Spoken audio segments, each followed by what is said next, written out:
রাধে রাধে ভক্তবৃন্দগণ, আপনি কি জানেন মাঘ মাসকে শাস্ত্রে বলা হয়েছে পুণ্যের ভাণ্ডার। এই এক মাস যদি সঠিকভাবে কিছু নিয়ম মানা যায় তাহলে সারা বছরের পাপ ধুয়ে যায়। কিন্তু শাস্ত্রে এটাও বলা হয়েছে এই মাঘ মাসে মানুষ অজান্তে এমন কিছু ভুল করে বসে যার ফলে তার সব উপবাস, স্নান, দান সব এক মুহূর্তেই নষ্ট হয়ে যায়। আজকের এই ভিডিওটিতে আমরা আপনাদের বলবো মাঘ মাসে অজান্তে করা এমন কিছু ভয়ঙ্কর পাপের কথা যেগুলো মানুষ ভুল বলেই মনে করেন না, কিন্তু যার ফল হয় অত্যন্ত ভয়াবহ। তাই ভিডিওটি শেষ পর্যন্ত দেখার অনুরোধ রইল। আর আমাদের চ্যানেলে যদি আপনারা নতুন হয়ে থাকেন অবশ্যই চ্যানেলটিকে সাবস্ক্রাইব করে ভিডিওটিতে একটি লাইক দিয়ে দেবেন আর কমেন্টে লিখে যাবেন রাধে রাধে। প্রথম পাপ হলো অহংকার করে পুণ্য দেখানো।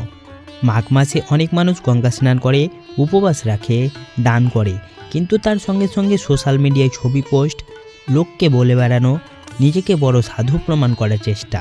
শাস্ত্রেইকে বলা হয়েছে অহংকারের পাপ।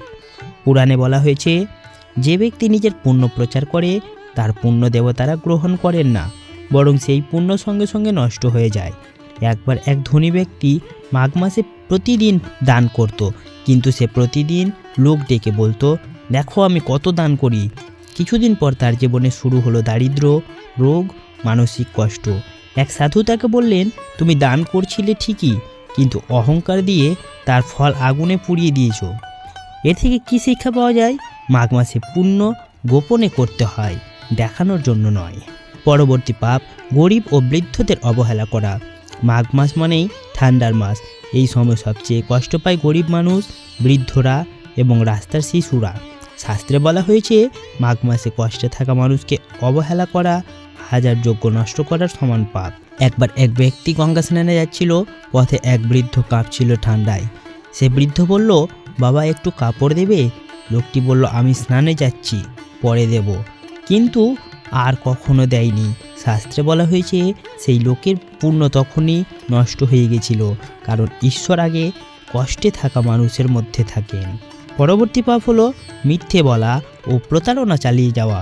অনেকে ভাবে মাঘ মাসে স্নান করলেই সব পাপ কেটে যাবে, এখন একটু মিথ্যা বললে কি হবে, কিন্তু শাস্ত্র বলে মাঘ মাসে পাপ করলে তার ফল হয় দ্বিগুণ। বিশেষ করে মিথ্যে কথা, কাউকে ঠকানো, বিশ্বাস ভাঙা।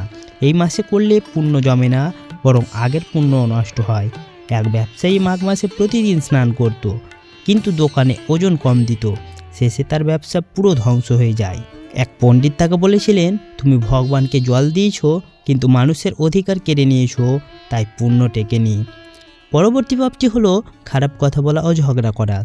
মাঘ মাস মানে আত্মশুদ্ধির সময়, কিন্তু অনেক বাড়িতে দেখা যায় রাগ, ঝগড়া, গালাগালি, বিশেষ করে উপবাসের দিনগুলোতে।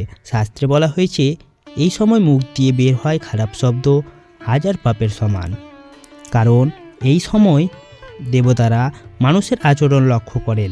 এক নারী প্রতিদিন ব্রত করত, কিন্তু পরিবারের সবার সঙ্গে ঝগড়া করত। শেষে তার জীবনে শুধু অশান্তিই রয়ে গেল। তার পরবর্তী পাপটি হলো পুণ্য করে পাপ চালিয়ে যাওয়া। সবচেয়ে বড় ভুল হলো একদিকে স্নান, দান, পূজা, আর অন্যদিকে নিন্দা, লোভ আর হিংসা। শাস্ত্রকে বলা হয় ভাঙা কলসিতে জল ভরা, যত জল ঢালো সব পড়ে যায়, তাই পুণ্য টেকে না। মাঘ মাস শুধু স্নান বা উপবাসের মাস নয়, এটা হলো মন পরিষ্কার করার মাস, ব্যবহার বদলানোর মাস, অহংকার ছাড়ার মাস। আপনি যদি এই পাপগুলি থেকে নিজেকে বাঁচাতে পারেন তাহলে আপনার সামান্য পুণ্য হাজার গুণ ফল দেবে। চলুন পরবর্তী পাপের কথা জানি। উপবাস রেখে সারাদিন অলস হয়ে থাকা। অনেকে ভাবে আজ উপবাস রেখেছি, এখন কিছু না করলেও চলবে। সারাদিন ঘুমানো, কাজ এড়িয়ে যাওয়া, অলসভাবে সময় কাটানো। কিন্তু শাস্ত্রে বলা আছে উপবাস মানে শুধু না খাওয়া নয়, উপবাস মানে শরীর সংযম, মন সংযম, কর্মে পবিত্রতা। যে ব্যক্তি উপবাস রেখে অলস থাকে তার ব্রত ফল দেয় না। এক যুবক প্রতি বছর মাঘ মাসে ব্রত রাখত, কিন্তু সারাদিন ঘুমিয়ে কাটাতো। তার জীবনে কখনো উন্নতি আসেনি। এক সাধু তাকে বলেছিলেন, তুমি খিদে সহ্য করেছো ঠিকই, কিন্তু আত্মশুদ্ধি করোনি। পরবর্তী পাপ হলো সূর্যোদয়ের পরে দেরিতে স্নান করা। শাস্ত্র অনুযায়ী মাঘ মাসে সবচেয়ে পবিত্র সময় হলো ব্রহ্ম মুহূর্ত ও সূর্যোদয়ের আগের সময়। এই সময় স্নান করলে পুণ্য হাজার গুণ, কিন্তু অনেকেই দেরি করে ওঠে, রোদ উঠে গেলে স্নান করে। শাস্ত্রে বলা হয়েছে মাঘ মাসে দেরিতে স্নান করলে ফল সাধারণ স্নানের মতোই হয়, বিশেষ পুণ্য পাওয়া যায় না। পরবর্তী পাপ হলো পবিত্র সময়ে অশ্লীল কথা ও বিনোদনে ডুবে থাকা।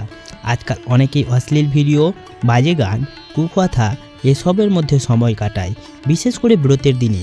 শাস্ত্রে বলা আছে এই সময় মন যদি অপবিত্র থাকে তাহলে পুণ্য গ্রহণ হয় না। পরবর্তী দান করে পরে আফসোস করা।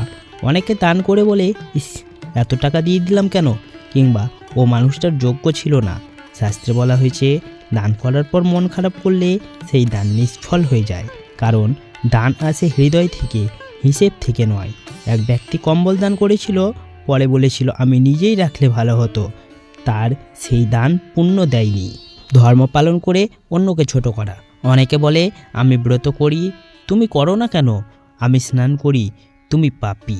শাস্ত্রে বলা হয়েছে নিজেকে বড় আর অন্যকে ছোট ভাবা সবচেয়ে বড় অহংকার। এই অহংকারে সব পুণ্য নষ্ট হয়। তারপরে দরিদ্রকে দান না করে অপচয় করা।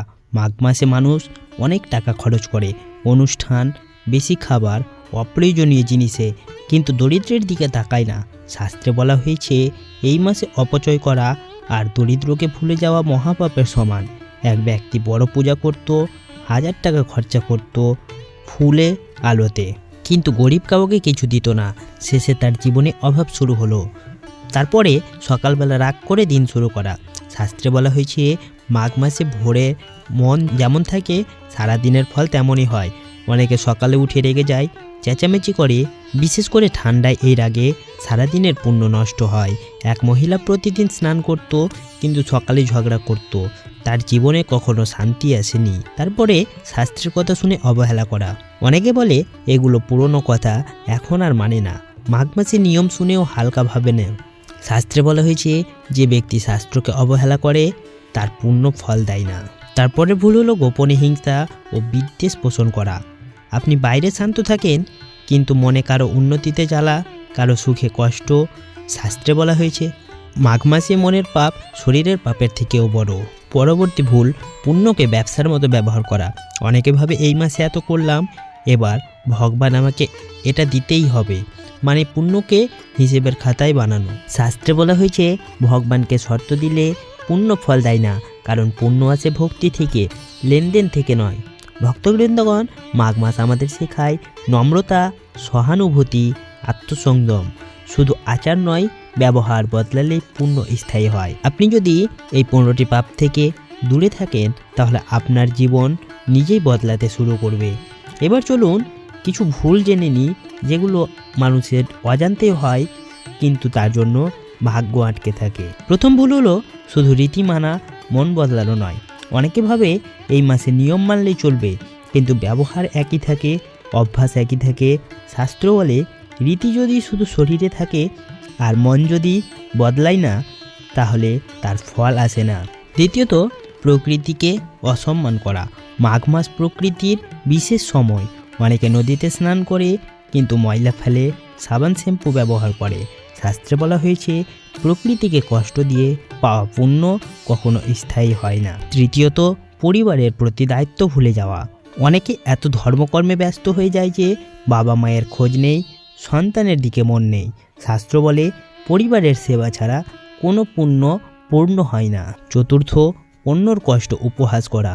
অনেকে ঠান্ডায় কাঁপতে থাকা মানুষকে দেখে হাসে।